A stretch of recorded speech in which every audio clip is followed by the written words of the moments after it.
বই হাতে ছুটছেন একদল তরুণ, পাড়া মহল্লা ঘুরে বই পড়ায় উৎসাহী করায় যাদের সংগ্রাম। প্রযুক্তির আধুনিকতায় বর্তমানে বই বিমুখ অনেকে, বইয়ের পৃষ্ঠা ছেড়ে মোবাইল এবং ইন্টারনেটেই যেন আসক্তি বেশি। এজন্য ব্যতিক্রমী উদ্যোগ নিয়েছেন খাগড়াছড়ির মাস্টারদা সূর্য সেন গণপাঠাগারের একদল তরুণ তরুণী। বিভিন্ন শিক্ষা প্রতিষ্ঠান ঘুরে বই বিতরণের পাশাপাশি শিক্ষার্থীদের উদ্বুদ্ধ করেন বই পড়ার জন্য।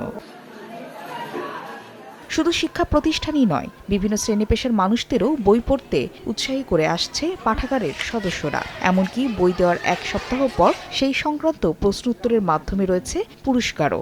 বই পড়া নিয়ে আমার একটা পার্সোনাল অনুভূতি বা পরিবর্তন বা যাই বলেন, সেটা হচ্ছে আমি একটা জিনিস বুঝতে পেরেছি। যেমন ধরেন একটা উপন্যাস, সেটাকে আপনি মুভি আকারেও করলেন আর বই হিসেবে পড়লেন।